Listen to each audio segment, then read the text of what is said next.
அனுரகுமார திசாநாயக்க அரசாங்கம் விவசாயிகளை மாற்றாந்தாய் மனப்பான்மையுடன் நடாத்துவதாக எதிர்க்கட்சி தலைவர் சஜித் பிரேமதாச முன்வைத்துள்ள குற்றச்சாட்டு விவசாயிகளின் பிரச்சினைகளை மையப்படுத்தியதாக இருந்தாலும் அரசாங்கத்தின் ஒட்டுமொத்த பொருளாதார செயற்பாடுகளையும் கேள்விக்குட்படுத்தும் அரசியல் விமர்சனமாக அமைந்துள்ளது.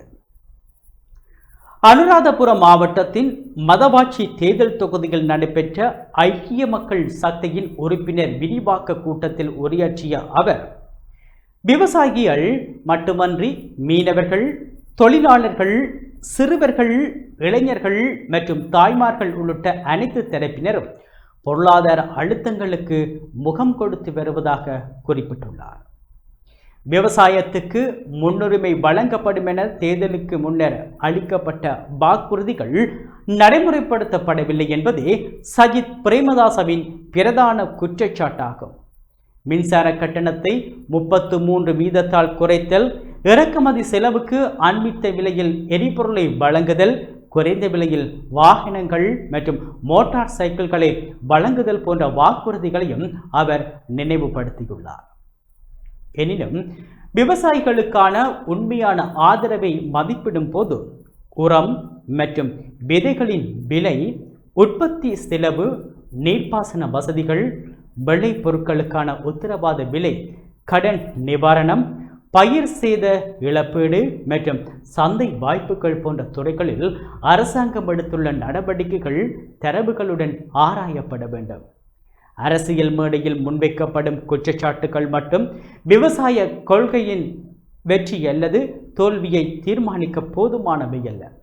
நாட்டில் 30 முதல் 40% மக்கள் வறுமைக்குள் தள்ளப்பட்டுள்ளதாக சஜித் பிரேமதாச கூறியிருப்பதும் கவனிக்கத்தக்கது.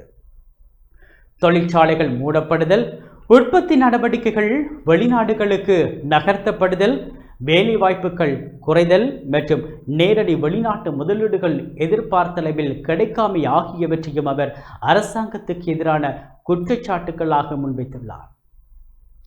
இந்த புள்ளி விவரங்களும் உத்தியோகபூர்வ தரவுகளுடன் ஒப்பிட்டு பார்க்கப்பட வேண்டியவை.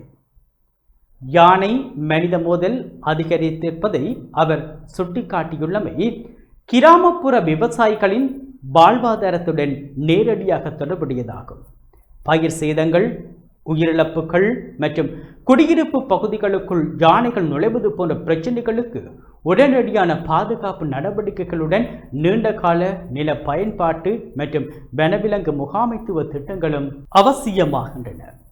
மொத்தத்தில் சஜித் பிரேமதாசவின் உரை விவசாயிகளின் நெருக்கடியை முன்வைக்கும் அதேவேளை அரசாங்கத்தின் தேர்தல் வாக்குறுதிகள் வறுமை, முதலீடு, வேலைவாய்ப்பு மற்றும் கிராமப்புற பாதுகாப்பு ஆகிய அனைத்தையும் இணைத்த அரசியல் தாக்குதலாக அமைந்துள்ளது.